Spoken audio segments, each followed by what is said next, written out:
بسیار درود و عرض و احترامات هموطنان عزیز. امیدوارم یک شما خوب صحت سلامت و سربلندی هم داشته باشین. راستی درم یک ژورنالیستکای азия плюс است. азия плюс که ما مجبوریم بعضن چیزها را کم کم توری کنیم دیگر، اگر وگرنه گفتی همون گپای چرو چپاول و دیگر هر چیزی که اومد مردمی ساده را فهم کردن و مردمی ساده را بگیم یعنی به هر راه بردن این کاری درست نیست. خصوصا در دولتداری و در شهرداری. اول ما سخن این خانم زیبا را گوش میکنیم امروی شما، یعنی که فکر کنم نه ملکیت عمومی همه ساکنان است. با آنها برای تعمیر خانه و بام آن مسئولیتی برابر دارند. هنگام تعمیر طلب شدن بام خانه نه تنها استقامت کنندگان آشیانه های بالایی، بلکه تمامی باشندگان بنا مسئولند برای تعمیر پول جمع کرده مسائل لازمه را خرند و استاد دعوت نمایند. مشکلی دارید و نمیدونید چی باید کرد؟ پس به ما نویسید. نه شما مشکل دارید نمیدونید، پس نمیده اختراق ده بنویسید، اینا مشکل شما را حل میکنه. خب بیا که مو گپ همی خواهر ده یک کمی کوتاهک به همی خواهر یا به همی азия плюс یا دیگر همون خبرها اجتماعی و همون معلومات بتیم که خواهر جانی عزیز یک چیز است، شهرداری میگن و دولتداری میگن و دولتداری عموم هست و شهرداری ای داخلی هست. یعنی که در شهرداری خواهر عزیز چی هست؟ یعنی کژکپ ژکخ میگن به زبان روسیش پیشترهاش، یعنی که تعمیر نمون خانه ها، تعمیر بام ها و تعمیر کوچه ها، تعمیر آب ها، تعمیر کانالیزاسیون یعنی حاجت خانه ها و کلی داخل میشه به ذمه حکومت. اگر شما یک بار همون قانون شهرداری را میکشودین خواهر عزیز خیلی همه азия плюс از این معلوم میشه که یک بگیم که نمیفهمم بسیار یک بیسواد کانال هست یا نمیدونم بی عقل کانال هست یا که یک بی مفکوره کانال هست که خیلی شما ده همین کلمه ها را اجازه داده است که برآمده یا نمیدونم برای رکلام باشه یا فرمایشی باشه، خیلی شما را اجازه داده است و در کانال رسمی یک نمیدونم ژورنالیستی یعنی این نمود احمقی چیزها ثبت میشه و این احمقی است. این واقعا احمقی است. برای چی؟ برای اونکه حکومت از اونجا نالوگ میگیره، حکومت برای مردم گاز میفروشه، باید توربای گاز شه و همون چیزی خیچه باید دائما میبخشید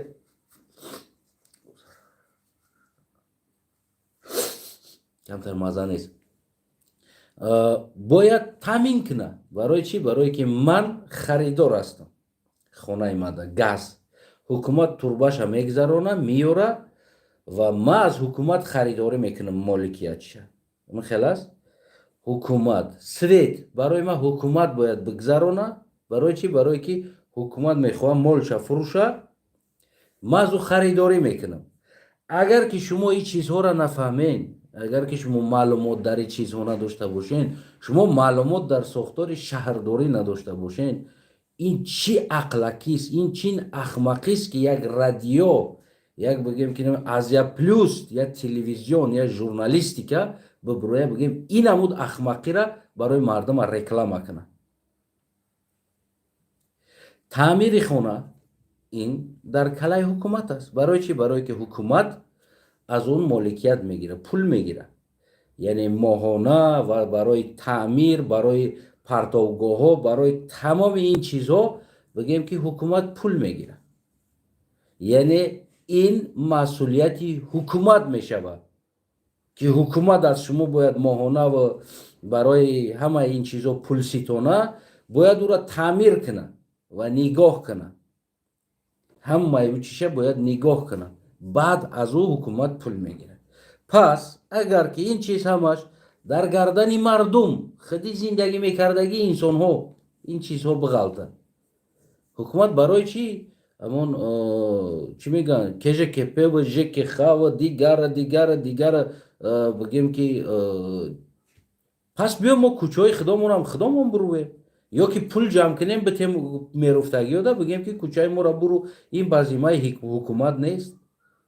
яъне ба ин рафтортон шумо аз як тараф бигем намедонем ё ки халқа дуррак ҳисоб кардем халқа бемафкура ҳисоб кардем болои сари ин халқ яъне ин чизҳоро мегзаронем ё ки чизе аст ки фармоишист ва худи ҳукумат ҳам медонад ки мардум аз ин чиз маълумот надорад шумо фармоишӣ ин кора мекунед ва ё ки аз тарафи дигаре ки воқеан шумо бигем ки даво аз журналистика карда вақте ки як маълумота барои мардум мехоҳем битен ранги унамон бигем ки ҳамин ҳукуматиҳое ки комментария мекунанд ку аз пеши худаш ҳарчи ки хоҳе қалқ кучманчи қалқи тари қалқ тари мегӯ як манба биёр ягон манба хондагӣ нест.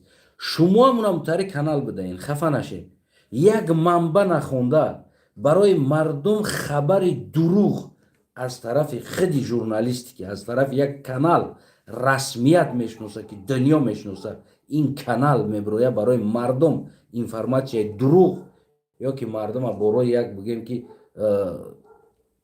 ғайри бигем қонунӣ талкат мекунад чаро дар аврупо ҳоҷатхонаи ма вайрон шавад мефуром поёнда амон дом ҳар як дом бояд намояндаи айнан ҳамин чизо дошта бошад бибирои бугӯй дар уҷо ки бигӯй ки ҳамин масъаларо ман дорам ӯ менависа мегира ӯ главни дароӣ мекунад главни бигем вақтта ту мегӯй меоя сос карда метавад бе ягон пул бе ягон чи барои чӣ барои он ки ман дар инҷа зиндагӣ кардастам пули замин додастам метри хона пули свет додастам пули об дода истодам пули туалета дода истодам пули мусоркара дода истодам пули газма дода истодам ҳамаи ин чизҳое ки ҳукумат таваре ки дора болои сари ман мефурӯша ҳамаира ман пулша моҳона метам мин давлатдорӣ як кӯтоҳтарак бифаҳмонам ҳамин шаҳрдорӣ чист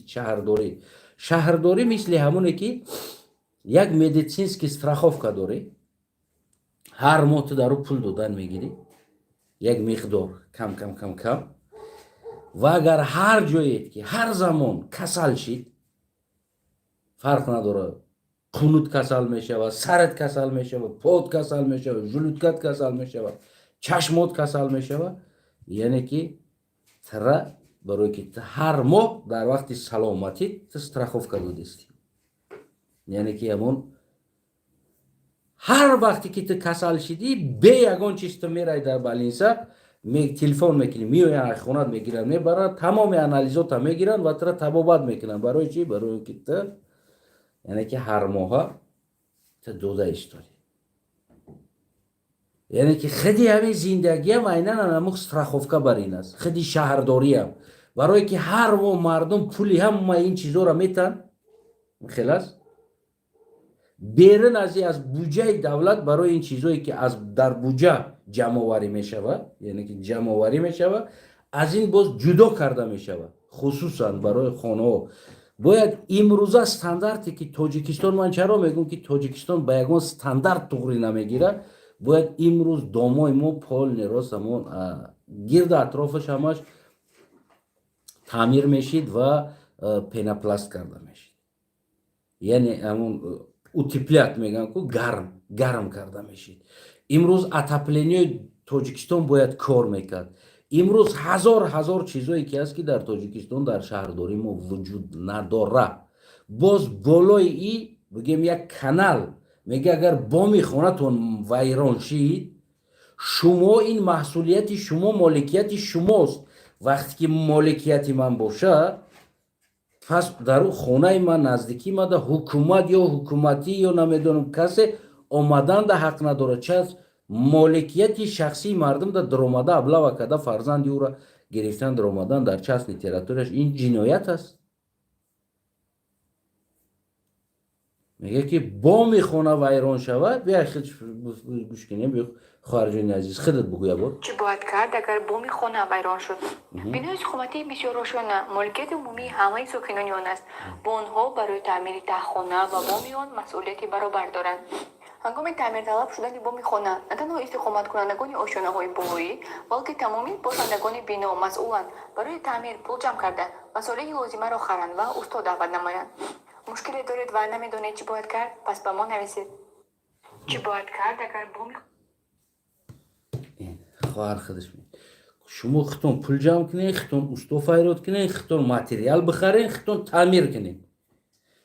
پس این قدر کارخانه‌ای که ژکپ و ژکخ و غیره و غیره و گوروادا کانال گور فلونیش گور گاز گور الکتراسویتش این کارخانه برای چی است؟ این کارخانه دولتی ساختمانو برای چی است که من خودم کار مبود کنم؟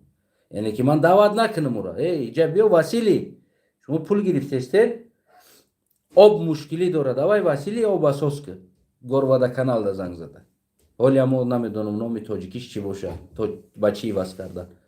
خب ما یک مشکلی دارم وسیلی گورگاز بیا ایرا حل که وسیلی گور الکتراسویت بیا ایرا حل که گراتسکو الکتراسویت بیا ایرا حل که این مسئله را اینجا پجار شده است کابل باید تی واس کنی باید با مطابق قانون گیری اگر تا حق نداره که разведкаи خط ایواز کردن ده یعنی که ما قوای برقه ایواز کردن ده حق نداری. اگر که خود ایواز کردی در اروپا جریمه میشه خود ایواز کردی همه ای همون مسئولیت خودشو نداره بای قریون او بیچارو میوین همون توزه میکنن کانالیزاسیا را 4 تا حلقش همونجا موندگین کار میکنن دلت میسوزه او پول میدی اینجا کانالیزاسیا را توزه میکردگی میویا کو کانالیزاسیا را داتای پوش مرسدس اس کلاس بی سی جی ای جی داره میویا فرموشا میگیره میپوشه کو کانالیزاسیا تا توزه میکنه تمام اپاراتوش قطعی میبره میداری برای چه خیلی ماشین داره برای اینکه آیلی کشیزور است در تاجیکستان نیست که بطولکه عرق قطعی 4 تا حلقش کار فرمانان بیارن درونی کلاد است پرتاین نمیدونه ممبر زنده میمونن اونجا بگیم که توزه که کلاد است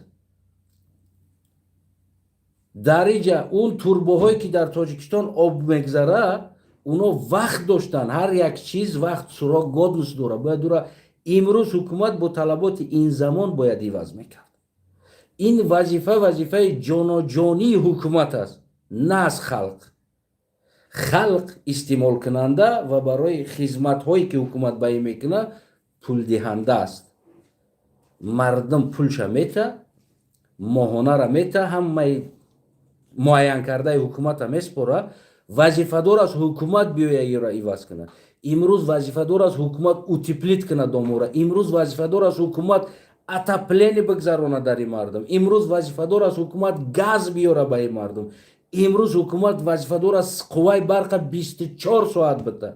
خوارکی عزیزم آزیا پلوس مینوس بین همی خیلی ژورنالیستیکتون بین همی چیزایی که پیخت میکنین در سر مردم معلومات ندارین یک بار مقالا همون مسئولیت همون ژکخ و کژکپ و نمیدونم گوروادا کانال همین چیزایی که شما نخوندین و بگیم یک بار در اومده معلومات نگرفتین که آیا همین بم ویران شود وظیفه کیست را آیا وظیفه خلق است پول جمع کنه ما مکتب پول جمع کنیم مکتب دا پرده بخریم پول جمع کنیم معلمه را درجنش دا پول جمع کنیم بامی خونه مونده پول جمع کنیم آونه پول جمع کنیم ترانسفورماتور ویران شوه پول جمع کنیم نمیدونم یه بچه راه ویران شوه پول جمع کنیم راه قطعی بشه دیگر ما حکومت داره کیستی حکومتی ما مسئولیتی حکومت چیست این قدر ساختمان ها چی مسئولیت دارن این قدر کارخانه ها در تاجیکستان یه بار فکر کردین با کدام کی شما را لیسنزیا داده است از یا پلوس کی شما را لیسنزیا داده است که این نمود بگیم که به عقلی، به مدنیتی، به مفکوروی، به تحقیقات چیزا را شما میتونین چاپ کنین. باز بگین که شما اگر مشکلی داشته باشین با ما مراجعت کنین که ما حل کردن میتیم. شما اینقدر به عقل هستین که گفتگی گپتون نمیدونین. شما باز بین عقلاتون میخواین مشکلی مردم حل کنین بتین. شما با این مدنیت، با این فرهنگ، با این فهمیشی که شما دارین که مردم میگن شما پول جمع کنید در جای مردم بگین که شما را با میخونتان و ایران میشوه آب میچکه، شما میتونین که فلان فلان ساختمان دولتی را دعوت کنید. اگر در حالتی که اون در مهلت کوتاه حرکت خود شروع نکرد، شما سر جمعونه دام جمع شدمون بینا عریضه کرده در پروکراتورا پیشنهاد کنین که اینه کارخانه مسئولیتش تعمیر است برای که ما پول میتیم ما اونا. شما در پروکراتورا مراجعت کنین یا که در همون نزدیکیتون، بعد از اون شهری، بعد ولایتی، بعد نمیشه رسپوبلیکا گیشته. شما خلق باید درست راه نشان بدین. شما خلق باید مدنیت، فرهنگ و قانونهای این کشور باید درست عملی کردن نشان بدین. شما خودتون مردم در این احوال آورده ایستادین که کودکاتون مکتب میروه، مکتبش خنک است. سوال این از متدا 10 تا سوالات میتم، من نمیفهمم، نمی 10 تا مسئله را نمیفهمم. محترمه من ژورنالیستیکای رادیو آسیا پلوس و محترم آسیا پلوس بدگی ها شما بسیار عمنی بده. ما 10 تا سوال دارم. در مکتب تپلینی نیست، چی باید کرد؟ به شما است این سوال. خب مرحبا. در مکتب قوای برق نیست، چی باید کرد؟ عادی ترین حال ما مکتب، حال ما ایستش دمه برویم فقط از مکتب. وقتی بگیم بودشیدن تعمیر مکتب ده چند پولی باید ما جمع کنیم؟ آیا این در ذمه خلق است یا که در ذمه حکومت تعمیر این مکتب؟ در کیست؟ دریا میتونید؟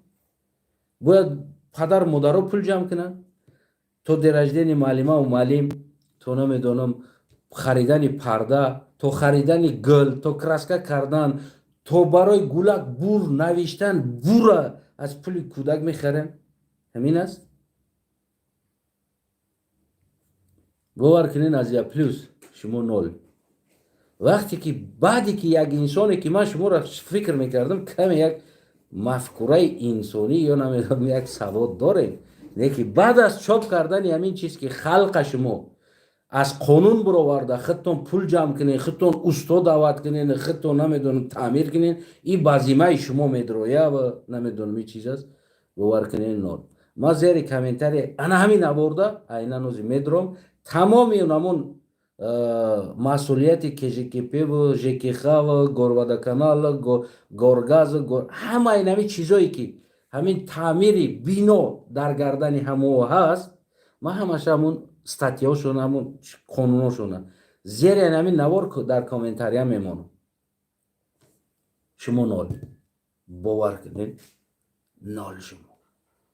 اینه خیلی دوستای عزیزم ما آسیا پلوس کانال داشته بودیم در تاجیکستان. من فکر میکردم که یک کانال کم مفکوره دارن، کم فرهنگ دارن، کم مدنیت و کم دانش دارن که این انسان ها میدونن که انسان ها امروز آمدن با جای نمیدونم زکسنای باشه چیزی باشه نباشه یک انسانی یک کانال آبرو داشته باشه هیچ وقت مردم با این جنایت یا که نمیدونم با این نمود بگیم از قانون ها بیرن ختم کنین کاراتونه، هر چیزی از ختم کنین. در روسیه مردتون ختم پول جمع کنین بیارین. در تاجیکستان کدامی کسل شد شما پول جمع کنین هندوستان برای اپراتسش کنین. خونه تون ویران شد ختم پول جمع کنین بکنین. فلانی شد ختم پول جمع کنین بکنین. نه که هر چیزی که میشه با تشبوس جناب عالی پیشوای معظم ملت همین خلاص.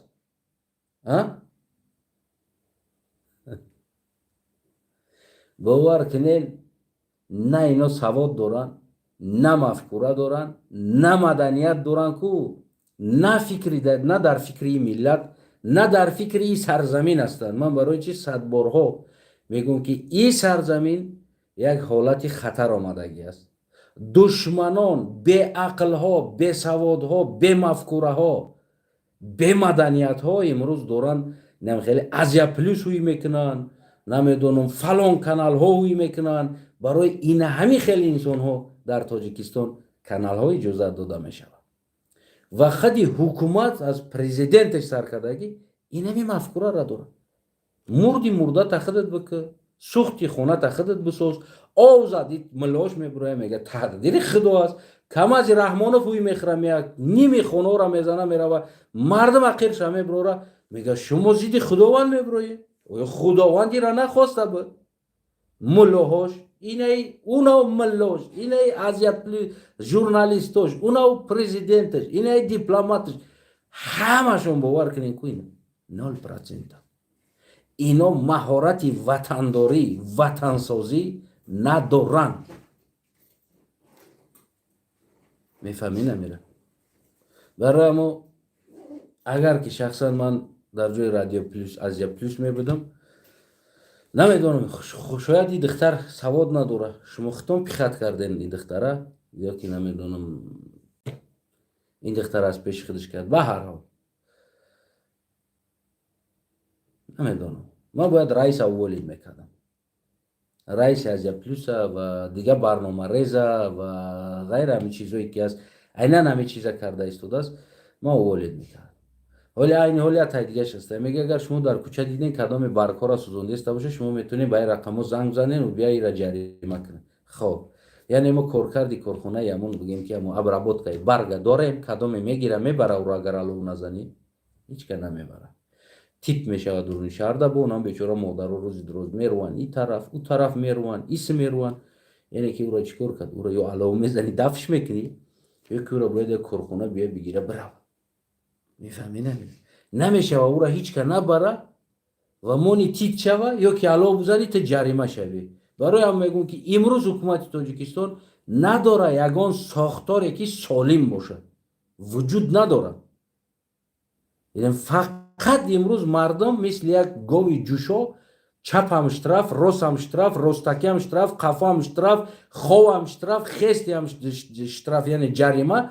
اینمی همه ایجاد چیکار کنه از شما پول بگیره رها پولاکی آوا پولا همه این چیزی که است برای مردم پولاکی فقط از شما پولا گرفته ایستاده است.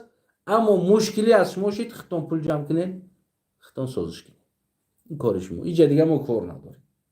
یعنی خوشبخت‌ترین انسان در تاجیکستان امام علی است که این نمود مردم بیفهم قطعی این نمود مردم قطعی کو بالای هم خیلی مردم در رهبر است. باور کنید خوشبخت‌ترین انسان در روی دنیا امام علی است. پس پروید که در دولت دیگر رهبرش همی کارا که نرچیلیک شگو در قنود میزنن. من راست میگم نخ بگوی نمی هازی ما امیگرانتم در همیشه خارجیم هازی اگر آبی ما چیز ما پرابلم شود ما زنگ زنم 24 ساعت در همین چیز اگر تعمیر نشود کو ما میتونم آزاد بنویسم و کلان بگم که سود دابتم برای ما با کمپیساتیا پول میتن برای که وقتش اجرا نکردن با اومده اجرا میکنن با بخشش پرسیده میبرن میروان او انسانی که ضعیفکر قبول کرده بود نیامده بود از کار خارج میشه.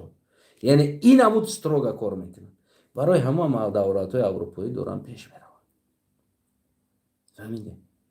اگر در یک دولت اروپایی یک ژورنالیست که ببرویه ختم کردگی اگر همین گپا بگه این از تمام کانال‌های ژورنالیستی نابود میکنند. ابسولوت نه حقی دیگه ژورنالیستی کش نمیته که تو چی گفته ایستادی چه خیلی مردم دامی خیچونه او بچکه مردم پول جمع کنه استاد دعوت کنه تا از کجا گرفتی گپا کدام قانون دا توغری میگیره اینا میگرفتن پول میراندن از تمامی و همین کانال اگر که فرمایشی باشه هم کانال خچه محکم میکنه.